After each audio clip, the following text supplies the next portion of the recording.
اس series کے پہلے vlog میں نے سی پیک کی تکمیل پر چند خطرات کا ذکر کیا تھا۔ وہ خطرات کیا ہیں ان کو سمجھنے کے لیے میں آپ کو ماضی میں لے کر چلتا ہوں۔ یہ وہ غلطیاں ہیں جن کو ہندوستان کے چوتھے مغل بادشاہ جہانگیر نے کیا، جن کی وجہ سے ہندوستان پورے 300 سال غلامی میں چلا گیا۔ 31 دسمبر سن 1600 کو ملکہ الزبتھ نے برطانیہ کے تاجروں اور جاگیرداروں کو ایسٹ انڈیا کمپنی بنانے کی اجازت دے دی۔ یہ لوگ ہندوستان پہنچے اور مقامی راجاؤں کو تحائف دیے اور ہندوستان کی زمین پر پہلی تجارتی کوٹھی بنا لی۔ مقامی لوگ اس ڈائریکٹ انویسٹمنٹ پر بہت خوش ہوئے۔ سن 1614 میں جیمز اول نے سر تھامس کو بادشاہ جہانگیر کے دربار میں پیش ہونے اور گجرات میں فیکٹریاں لگانے کا مشورہ دیا۔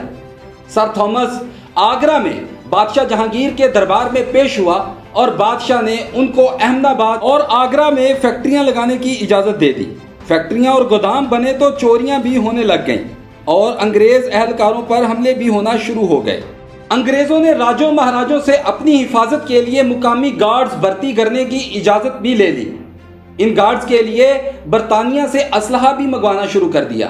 جب اسلحہ آیا تو ساتھ ہی انگریز کپتان بھی آ گئے۔ کپتانوں نے گارڈز کی پلٹونیں بنائی اور ان کی باقاعدہ ٹریننگ کروانا شروع کر دی، اور یوں ہندوستان میں برطانیہ کی ایک پرائیویٹ آرمی بن گئی۔ راجوں نے اس آرمی سے اپنے ذاتی کام بھی لینے شروع کر دیے۔ انگریز فوج راجوں سے لگان بھی وصول کرتی اور مخالف ریاستوں پر حملے بھی کرتی۔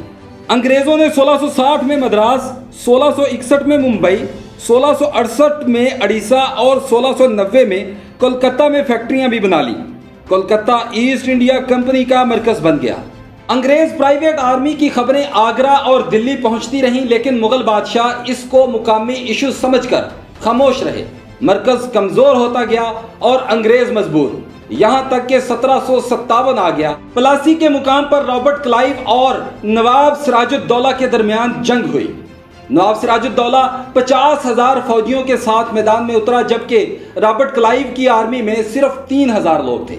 یہ 3,000 لوگ بندوقوں سے لڑتے رہے، جبکہ ہم نے تلواروں پر اکتفا کیا، اور آپ سمجھ سکتے ہیں کہ تلوار اور بندوق کا کیا مقابلہ۔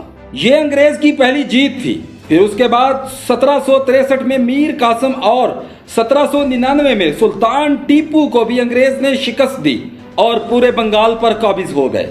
1857 کی جنگ ہوئی اور ہندوستان میں مغل سلطنت کا چراغ ہمیشہ کے لیے بجھ گیا۔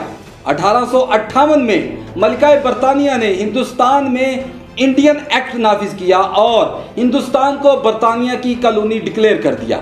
آگے کیا ہوا انشاءاللہ اسی سیریز کے اگلے ویلاگ میں۔ تب تک کے لیے اجازت دیجیے، اللہ حافظ۔